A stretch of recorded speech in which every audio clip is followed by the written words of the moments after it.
Welcome to the video 5 poems in 25 minutes. Number 1. Lines written in early spring. The poem is written by the renowned nature poet William Wordsworth. പ്രകൃതിയുടെ കവി എന്നറിയപ്പെടുന്ന പ്രസിദ്ധനായ William Wordsworth ആണ് ഈ കവിത രചിച്ചത്. The poem celebrates the relation between man and nature. മനുഷ്യനും പ്രകൃതിയും തമ്മിലുള്ള ബന്ധത്തെ ആഘോഷിക്കുന്ന ഒരു കവിതയാണിത്. The poem deals with the themes of coexistence in the world of nature and disharmony in the human world. പ്രകൃതിയുടെ ലോകത്തെ സഹവർത്തിത്വവും മനുഷ്യന്റെ ലോകത്തെ യോജിപ്പില്ലായ്മയുമാണ് ഈ കവിതയുടെ പ്രധാന ആശയം. The poet once sits in a grove in a calm and relaxed mood and enjoys the sights and sounds of nature.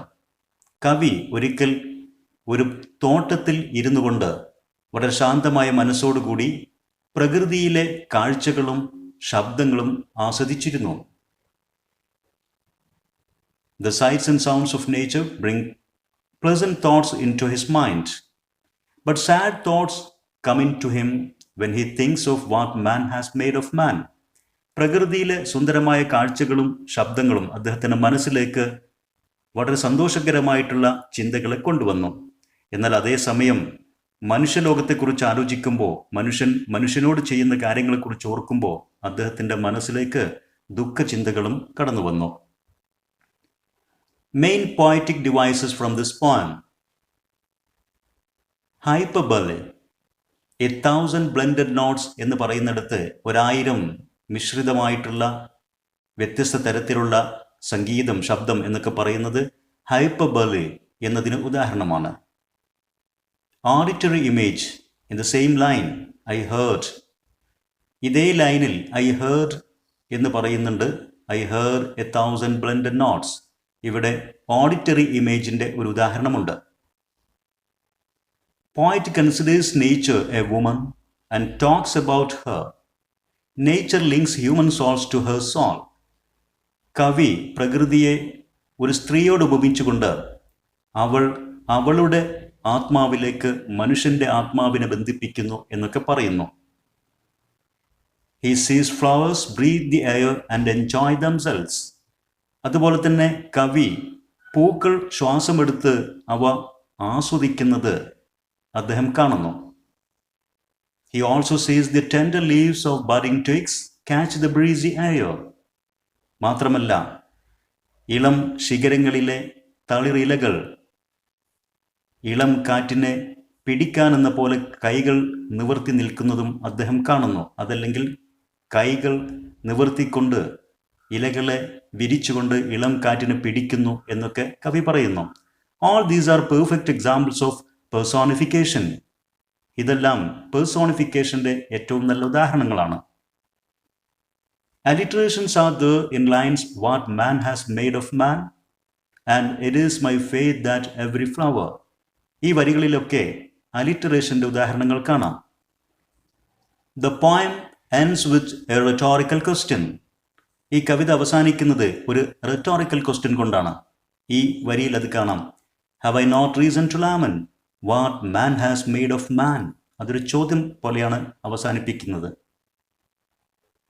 Some visual images are flowers, primrose, periwinkle, birds, grove, bower, budding twigs, etc. ഇതെല്ലാം visual ഇമേജുകൾക്ക് ഉദാഹരണമാണ്.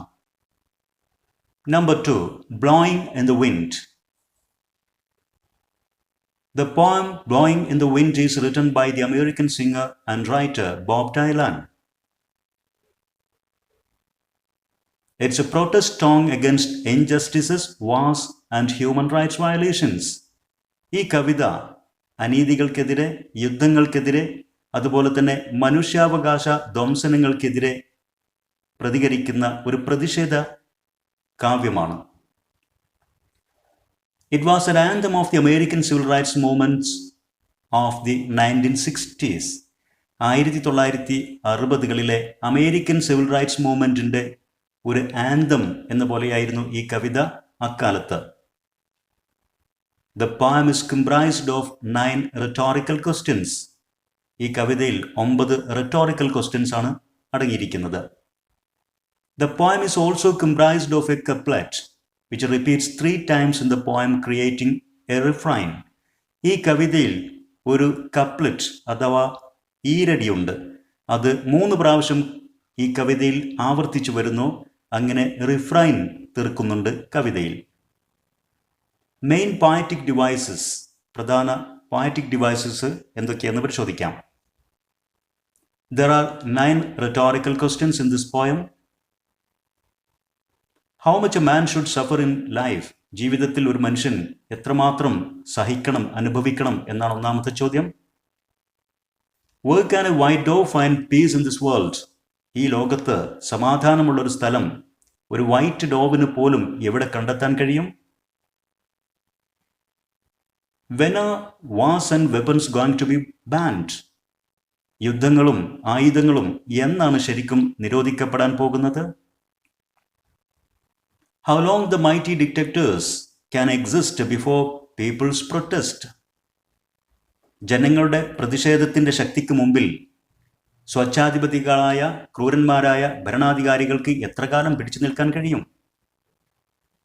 How long people can be kept in slavery? എത്ര കാലം ജനങ്ങളെ അടിമകളാക്കി അടിമത്തത്തിൽ തളച്ചിടാൻ കഴിയും? How many times should we look up to see the sky to understand the value of freedom? ആകാശം കാണാൻ നാം എത്ര പ്രാവശ്യം മുകളിലേക്ക് നോക്കണം? അതുകൊണ്ട് ഉദ്ദേശിച്ചത് സ്വാതന്ത്ര്യത്തിന്റെ വില മനസ്സിലാക്കാൻ നമുക്ക് എത്ര പ്രാവശ്യം ആകാശത്തേക്ക് നോക്കണം? How many times can we pretend that we don't see any injustice? അനീതികളൊന്നും കാണുന്നില്ല എന്ന് നമുക്ക് എത്ര കാലം അഭിനയിച്ച് നടക്കാൻ സാധിക്കും? How long can we ignore the cry of people suffering?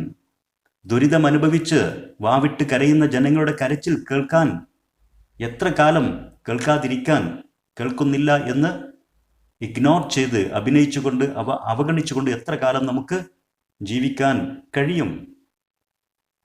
How many people should die before we should realize many have already died? എത്ര ആളുകൾ മരിക്കണം, ഒരുപാട് ആളുകൾ ഇതിനകം മരിച്ചു കഴിഞ്ഞു എന്ന് നമുക്ക് ബോധ്യപ്പെടാൻ? ഈ 9 rhetorical ക്വസ്റ്റ്യനു ശേഷം ഒരു റിഫ്രൈൻ ഉണ്ട്. The answer, my friend, is blowing in the wind. The answer is blowing in the wind എന്നുള്ള കപ്ലറ്റ് കവിതയിൽ റിഫ്രൈൻ തീർത്തുകൊണ്ട് 3 പ്രാവശ്യം ആവർത്തിക്കുന്നുണ്ട്. ഇനി ചില സിമ്പിൾസ് ഉണ്ട് ഈ കവിതയിൽ. ഉദാഹരണത്തിന് റോഡ്സ്, അതുകൊണ്ട് ഉദ്ദേശിക്കുന്നത് ലൈഫ് എക്സ്പീരിയൻസസ് ഓർ സഫറിങ്സ്, ജീവിത അനുഭവങ്ങൾ, ദുരിതങ്ങൾ എന്നൊക്കെ അർത്ഥം. വൈറ്റ് ഡോവ്, പീസ് എന്നാണ് അതുകൊണ്ട് ഉദ്ദേശിക്കുന്നത്, സമാധാനം. കാനൺ ബാൾസ്, വാസ്, യുദ്ധങ്ങൾ, ആയുധങ്ങൾ എന്നൊക്കെ അർത്ഥം വരുന്നു. മൗണ്ടൻ, ഓപ്രസീവ് റൂളേഴ്സ്, ഡിക്റ്റേറ്റേഴ്സ്, സ്വച്ഛാധിപതികളായ അടിച്ചമർത്തുന്ന ഭരണാധികാരികൾ. സീ, പീപ്പിൾസ് പ്രൊട്ടസ്റ്റ്, ജനങ്ങളുടെ പ്രതിഷേധത്തിൻ്റെ ശക്തി എന്നൊക്കെ അതിൻ്റെ അർത്ഥം. അലിട്രേഷൻസ്, വിഷ്വൽ ഇമേജസ്, ഓഡിറ്ററി ഇമേജസ് ഈ കവിതയിൽ ധാരാളമുണ്ട്. ജനങ്ങൾ കരയുന്നു എന്നുള്ളത്, പീപ്പിൾ ക്രൈ എന്നുള്ളത് ഒരു ഓഡിറ്ററി ഇമേജ് ആയിട്ട് കാണാം. Number 3, The Ballad of Father Gilligan. This poem is a typical ballad written by the renowned Irish poet William Butler Yeats. It tells the story of an old priest, Peter Gilligan. It is composed in quatrains of ABCB rhyme scheme. Peter Gilligan എന്ന ഒരു പുരോഹിതന്റെ കഥ പറയുന്ന ഒരു ballad കവിതയാണിത്. ഇത് ABCB എന്ന rhyme സ്കീമിൽ 4 വരി സ്റ്റാൻസുകളിലാണ് തീർത്തിരിക്കുന്നത്. The themes: pity and piety of the priest, mercy of God. പുരോഹിതന്റെ ദൈവഭക്തിയും അദ്ദേഹത്തിൻ്റെ ദയനീയമായ അവസ്ഥയും, അതുപോലെ തന്നെ മേഴ്സി ഓഫ് ഗോഡ്, ദൈവത്തിൻ്റെ കാരുണ്യം, ഇതൊക്കെയാണ് ഈ കവിതയുടെ പ്രധാന ആശയങ്ങൾ. Half of his parishioners were either dead or in sick bed due to an epidemic. ഏതോ ഒരു പകർച്ചവ്യാധി കാരണം ആ പുരോഹിതന്റെ പാരിഷിലെ ജനങ്ങൾ, ഇടവക ജനങ്ങൾ, പകുതി പേർ ഇതിനകം മരിച്ചു കഴിഞ്ഞു, അല്ലെങ്കിൽ പകുതിയോളം പേർ ഇപ്പോൾ രോഗശയ്യയിലാണ്. The priest was so weak and tired that he had to serve day and night his parishioners. തൻ്റെ ഇടവക ജനങ്ങളെ ശുശ്രൂഷിച്ചുകൊണ്ട് അവരെ സഹായിച്ചുകൊണ്ട് അവരുടെ അന്ത്യകർമ്മങ്ങളിൽ പങ്കെടുത്തുകൊണ്ട് പുരോഹിതൻ വളരെ ക്ഷീണിതനാണ്. ഈ അവസ്ഥയിലാണ് അദ്ദേഹം ഇപ്പോൾ ഉള്ളത്. Once he slept while he was in prayer and failed to attend a dying man's last moments. ഒരു ദിവസം അദ്ദേഹം പ്രാർത്ഥനയിൽ ഇരിക്കെ ക്ഷീണിതനായി തളർന്നുറങ്ങിപ്പോയി. അക്കാരണത്താൽ മരണം കാത്തുകിടന്ന ഒരു പാവം മനുഷ്യന്റെ അന്ത്യകർമ്മങ്ങളിൽ അദ്ദേഹത്തിന് പങ്കെടുക്കാൻ കഴിഞ്ഞില്ല. The next day when he reached the sick man's house, his wife asked why he came again. പിറ്റേ ദിവസം അദ്ദേഹം ആ മനുഷ്യന്റെ വീട്ടിലെത്തിയപ്പോൾ അദ്ദേഹത്തിന്റെ ഭാര്യ പുരോഹിതനോട് ചോദിച്ചു, എന്താ താങ്കൾ വീണ്ടും വന്നത് എന്ന് വെച്ചാൽ ഇദ്ദേഹം അവിടെ നേരത്തെ വന്നിരുന്നു എന്ന രൂപത്തിൽ എന്തുകൊണ്ടാണ് വീണ്ടും ഫാദർ വന്നത് എന്നാണ് ആ സ്ത്രീ ചോദിച്ചത്. From this question, the priest understood that God had sent an angel to perform his duties in his absence. ആ സ്ത്രീയുടെ ചോദ്യത്തിൽ നിന്ന് പുരോഹിതന് മനസ്സിലായി, തൻ്റെ അഭാവത്തിൽ ദൈവം ഒരു മാലാഖയെ അയച്ച് താൻ ചെയ്യേണ്ട എല്ലാ കടമകളും ചെയ്തു തീർത്തിട്ടുണ്ട് എന്നുള്ളത്. The priest knelt in prayer again in repentance and praised God for his great mercy. തൻ്റെ കുറ്റബോധത്താൽ അദ്ദേഹം പ്രാർത്ഥനയിൽ മുട്ടുകുത്തി വീണു. മാത്രമല്ല ആ പ്രാർത്ഥനയിൽ അദ്ദേഹം ദൈവത്തിൻ്റെ കാരുണ്യത്തിനു വേണ്ടി വാഴ്ത്തുകയും ചെയ്തു. Main poetic devices from this poem. The green swords, rocky lane, moat tower, the priest riding the horse are some of the visual images. ഈ പറഞ്ഞതെല്ലാം തന്നെ ഈ കവിതയിലെ ഏറ്റവും മനോഹരമായ visual ഇമേജുകളാണ്. The sparrow chirp, the whispering winds that shook the leaves, and the cry of repentance from the priest, Mavron, Mavron, create auditory images.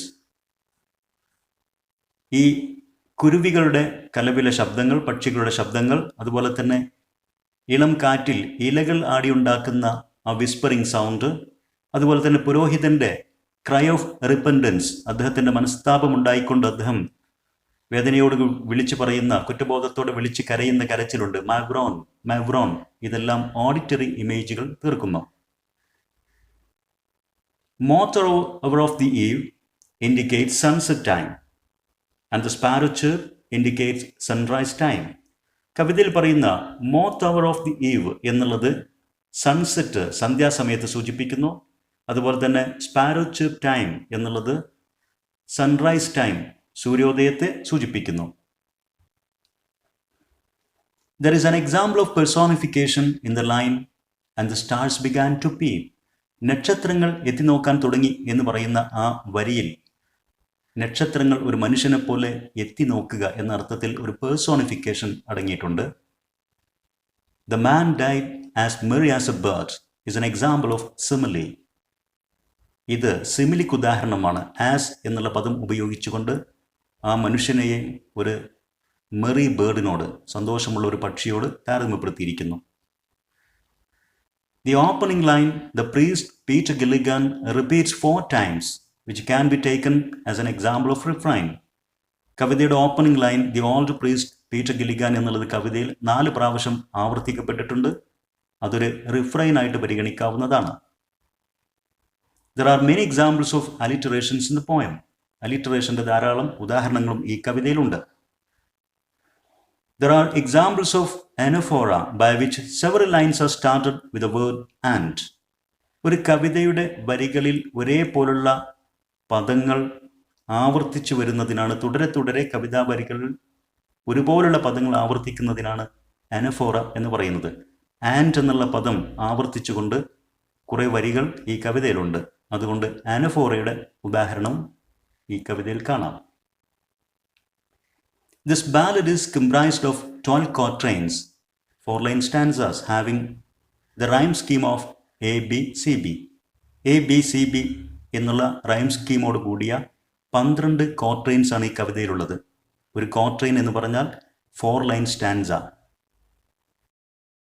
Number 4, poetry. The poem Poetry is written by the very famous Chilean poet Pablo Neruda. The theme The poetic ecstasy that the poet experienced when he was embraced by the poetic creativity. കവിത എഴുതാനുള്ള സിദ്ധി കൈവന്നപ്പോൾ കവിക്കുണ്ടായ അനുഭവങ്ങൾ, അദ്ദേഹത്തിൻ്റെ അദമ്യമായ ആഹ്ലാദം, ഇതാണ് ഈ കവിതയുടെ പ്രധാന ആശയം. The poem is written in free verse style. No rhyme scheme, no metric pattern and no stanza system. ഈ കവിത ഒരു ഫ്രീ വേഴ്സ് സ്റ്റൈലിലാണ് രചിക്കപ്പെട്ടത്. ഫ്രീ വേഴ്സ് സ്റ്റൈൽ എന്ന് പറയുമ്പോൾ അത്തരം കവിതകൾ റൈം സ്കീം ഉണ്ടായിരിക്കില്ല, അതുപോലെ തന്നെ ലൈൻ ലെങ്ത്, മീട്രിക് പാറ്റേൺ, വരികൾക്ക് ഒരു നിശ്ചിതമായ ലെങ്ത് ഉണ്ടായിരിക്കില്ല. പല വരികളും പല ലെങ്ത്തിലായിരിക്കും, ചിലത് ചെറുത്, ചിലത് വളരെ വലുത് എന്ന രൂപത്തിൽ. അതുപോലെ തന്നെ നോ സ്റ്റാൻസ സിസ്റ്റം, കൃത്യതയാർന്ന ഒരു സ്റ്റാൻസ സിസ്റ്റവും ഉണ്ടായിരിക്കില്ല. The poetry arrived in search of him and it touched him. കവി പറയുന്നു, കവിത അദ്ദേഹത്തെ തേടി വന്ന് അദ്ദേഹത്തെ സ്പർശിച്ചു എന്ന്. The poet does not know how, when or from where it came. എന്നാൽ എപ്പോൾ, എങ്ങനെ, എവിടെ നിന്ന് കവിത വന്നു എന്ന് അദ്ദേഹത്തിന് അറിയില്ല. When it touched him, he became dumb and blind.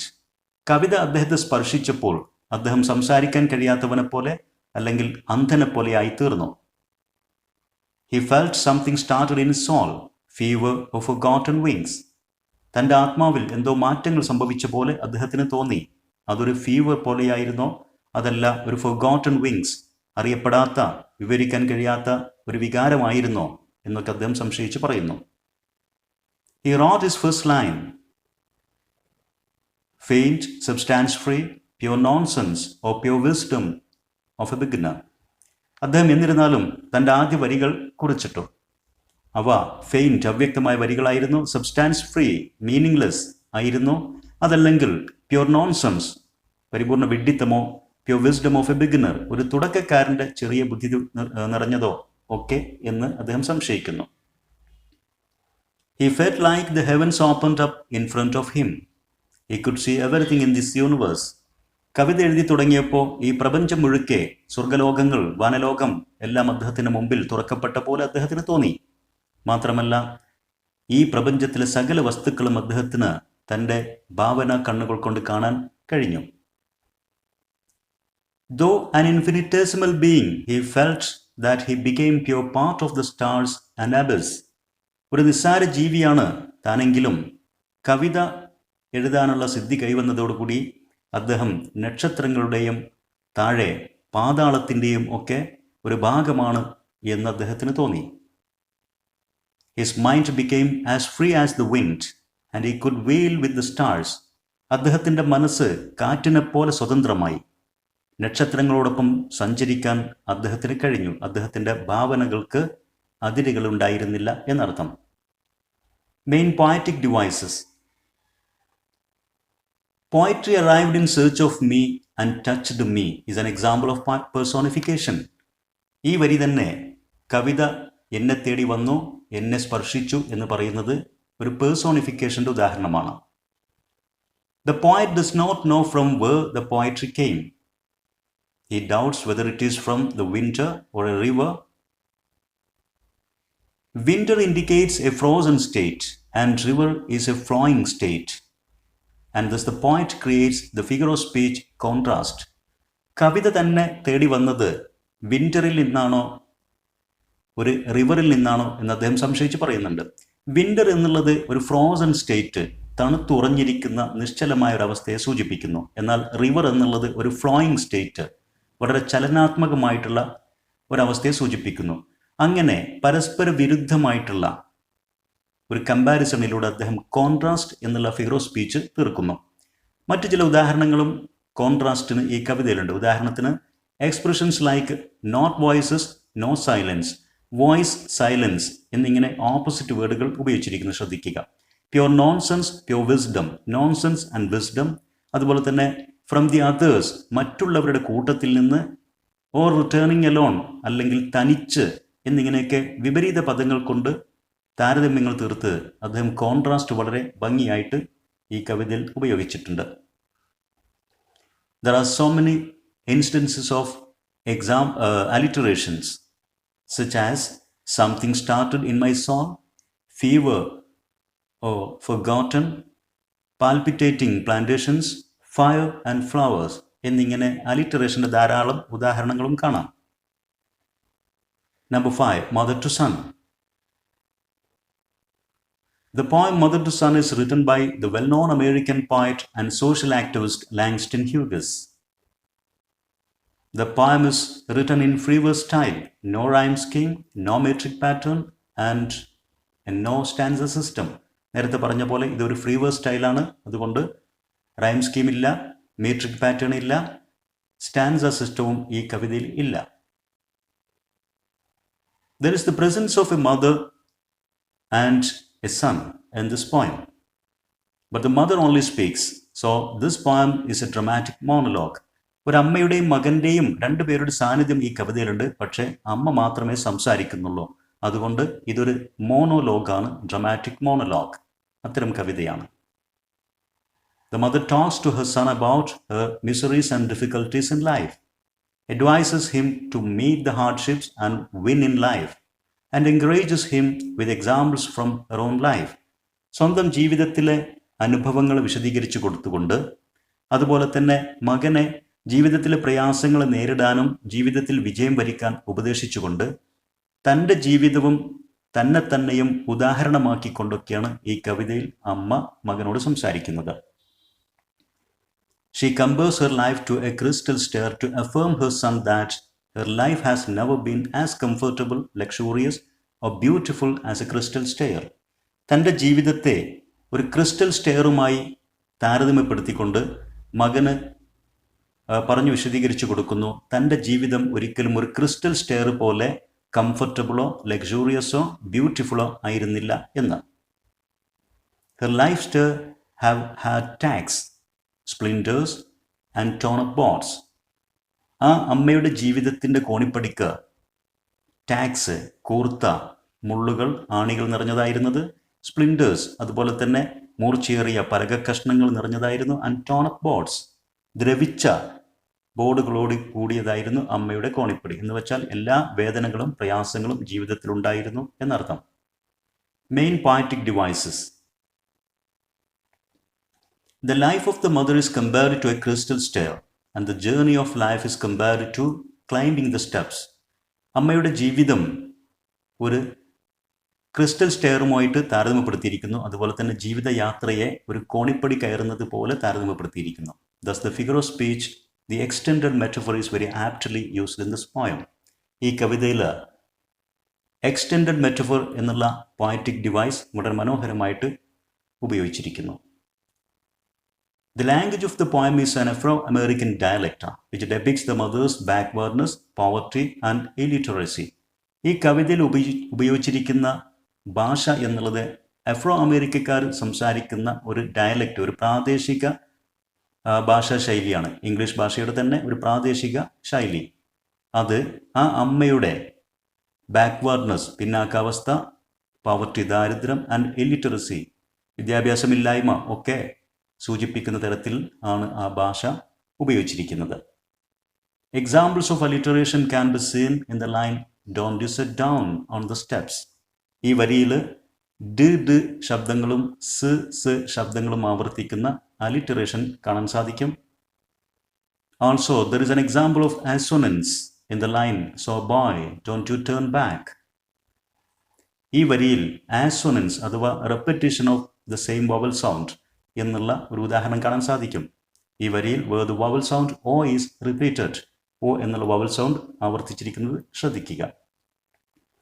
Examples of anaphora can also be seen in the poem, by which the word and is repeated consecutively at the beginning of several lines. നേരത്തെ പറഞ്ഞ പോലെ and എന്നുള്ള പദം കവിതാ വരികളുടെ തുടക്കത്തിൽ തുടർച്ചയായിട്ട് ആവർത്തിച്ച് വന്നുകൊണ്ട് അനഫോറ എന്നുള്ള ഫിഗർ ഓഫ് സ്പീച്ചും ഇതിൽ തീർത്തിരിക്കുന്നു.